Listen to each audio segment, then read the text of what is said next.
Good morning, everyone. Today, President Biden, thank you so much for taking the time to meet with me on your visit to Korea. It's a true honor. Distinguished members of media, thank you for being here today.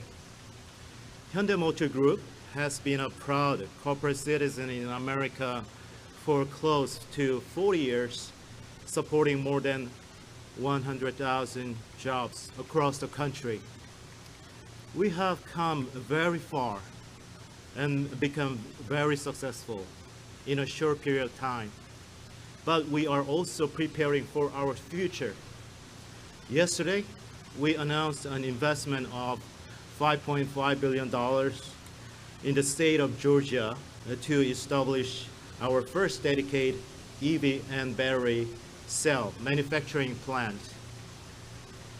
This will be our first such a facility in the United States. I'm confident that this new plant in Georgia will help us become a leader in the American automobile industry with regards to building high-quality electric vehicles for our U.S. customers. Today, I'd like to highlight an additional investment related to our future business. Hyundai Motor Group plans to invest an additional $5 billion through 2025, which will strengthen our collaboration with American enterprises in diverse technologies such as robotics, urban air mobility, autonomous driving, and AI. This will enable us to grow into a company that offers better convenience and safety to our customers. In total, this makes the sum of the new U.S. investment to over $10 million. Through these investments, Hyundai Motor Group will provide our valued customer in America with innovative products and solutions and contribute to global carbon neutrality efforts. We also stand ready to work towards achieving the Biden administration's goal of achieving 40 to 50% zero EV sales in the United States by 2030. I humbly ask for the Biden administration's continued support of our U.S. operations. Now, it's my great honor to introduce the President of the United States, Joe Biden. Thank you. Thank you, Mr. Chairman. Thank you. Well, thank you, Mr. Chairman. I think the last time we were together, we were at a university. Was it 2000? Yeah, Yonsei University, 2013. 2013. Yeah. He showed me a picture. I didn't have a lot more hair then either. It's great to be here to announce the more than $10 billion in new investment in American manufacturing. This new commitment of $5 billion for advanced automotive technology and $5.5 billion investment to open a new factory near Savannah, Georgia, is going to create more than 8,000 new American jobs. The plan is to break ground as soon as January of 2023. And the new facility should be rolling out the latest electric vehicles and batteries to power them by 2025. And the workers in Georgia who will build these plants and manufacture this new electric battery technology means economic opportunity for an awful lot of Americans. And I want to commend my friends and the two senators in Georgia, Raphael Warnock and John Ossoff, for how they've been fighting for Georgia to be the magnet for this clean energy investment. And these investments are part of a trend in my administration. Manufacturing jobs are coming back to America. Even before these investments, my administration, since coming to office, created 545,000 new manufacturing jobs since we took office. And thanks to Hyundai, we are being part of this transformative automobile sector and accelerating us on the road where we're going to be handling to the United States of all electric future. And that's what we're shooting for. Our administration is setting ambitious standards to cut pollution in cars and trucks and boost fuel economy standards for those continuing to operate on gasoline.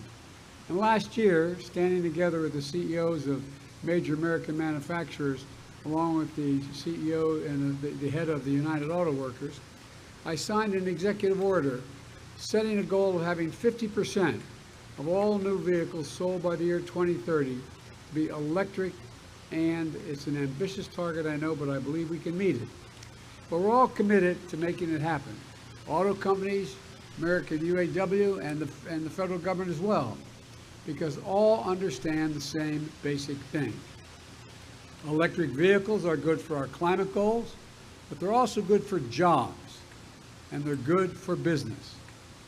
Hyundai and any company investing in the United States would benefit greatly from entering into partnerships with some of the most highly skilled, dedicated, and engaged workers in the world, anywhere you can find, and that is American union members. And again, every venture to manufacture electric vehicles and electric vehicle batteries would be made stronger by a collective bargaining relationship with our unions.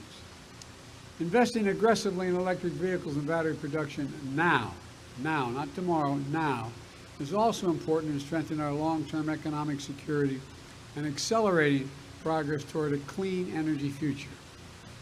You know, because of Putin's war, we've been sort of knocked off slightly a little bit because of the impact of Russian oil on Europe. But batteries that will be made at this new facility in Georgia are going to power cars without one drop of gasoline and increase security of our battery supply chains as well. That's going to save families money at the pump because they can skip the pump altogether. Instead, families will be able to stop at one of 500,000 new electric vehicle stations, part of the network we're going to be building across America with the $7.5 billion in funding from the bipartisan infrastructure law. And the chairman told me walking out here that they're also going to be investing in battery technology, charging stations as well. My administration, by the way, when you invest in a charging station along a highway, it's a little bit like years and years ago when we were starting to build automobiles in America, and you're investing in a gas station. Other things pop up around it. It has an effect of generating economic growth just by putting in the station. And I think you're going to see that as well in the United States. My administration is supercharging efforts to lead the electric future. We're also making historic investments in battery manufacturing, clean transit, and light rail. For example, we're going to be investing $5 billion to transform our fleet of nearly 500,000 polluting diesel school buses into clean, all-electric vehicles.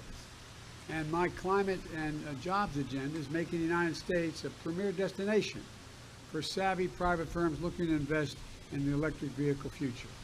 In fact, today's welcome announcement by Hyundai comes on top of an additional $100 billion in investments in the last year from companies in America, in American manufacturing, to build electric vehicles and electric batteries. And so, folks, the administration is going to stay laser focused on innovation and batteries and EVs, building out our infrastructure and increasing the market demand. So, Chairman Chung, thank you again for choosing the United States. We will not let you down. And over these last 2 days, I've been focusing all the ways in which the Republic of Korea and the United States can work closely together to shape the direction of our world for the better. This deal is another prime example of that partnership and innovation, expertise, and values that drive both Korean and American people are delivering for the world. So I thank you all for being part of this very integral clean electric vehicle future, not only here but in my country, and for deepening the ties between our two great democracies. Thank you all so very much. Thank you. Thank you. We are prepared for anything North Korea does. We've thought through how we respond to whatever they do, and so I'm not concerned if that's what you're suggesting.